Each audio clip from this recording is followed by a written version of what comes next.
Want to learn how a professional detailer shampoos your seats in 3 easy steps? First things first, soak the seat in your cleaning solution. Now in this video I'm using AutoSmart's G101, 1/3 APC, and then another third of a biological cleaner, which is great for oils and bodily fluids, foods, things like that.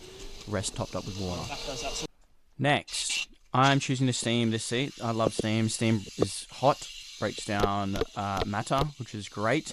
Now, you can either choose to steam the seats here or use an agitation, like a draw brush, manual brush, whatever you choose.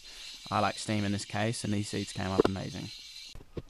Finally, onto the extraction phase. Now, I'm using Big Boy's Sucker Pro. It's got wet-dry capabilities.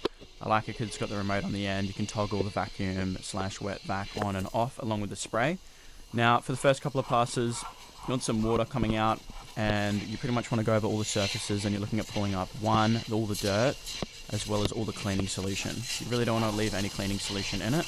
Now, a tip with this, if you don't have a hot extraction, you can just go and top up your water container with hot water. So either bring a boiler or a kettle on your job, which is easy, or if you're doing jobs at home, obviously just topping it up with hot water.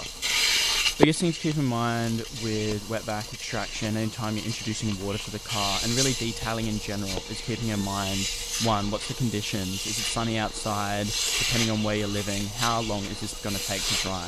Yes, we're going to do our best to pull up as much of that liquid as we can. However, when's the client coming to pick up the car? Is it sunny? We want to make sure that we return it in as close to drying as possible. Quick side note here too, I remember when I first started detailing with my girlfriend, we went to Bunnings and bought the cheapest, worst wet vac ever, and I was so scared of getting water and mold in the car that we barely even used the water. We were pretty much just dry rubbing this vacuum against the car, doing absolutely nothing. So one tip I can provide here is don't be scared to get some water in there. Yes, you got to be mindful, but realistically it's only surface level and you're going to be pulling it up anyway. Last but not least, you're going to want to pat down the seat with a dry microfiber towel. You might even need a couple of towels just to get out any remaining moisture.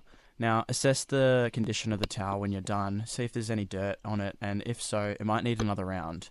Now, one thing to keep in mind is the seat is going to look okay when it is damp, however when it dries it might be a completely different situation. So make sure you do your due diligence, go slow, and you'll be sweet.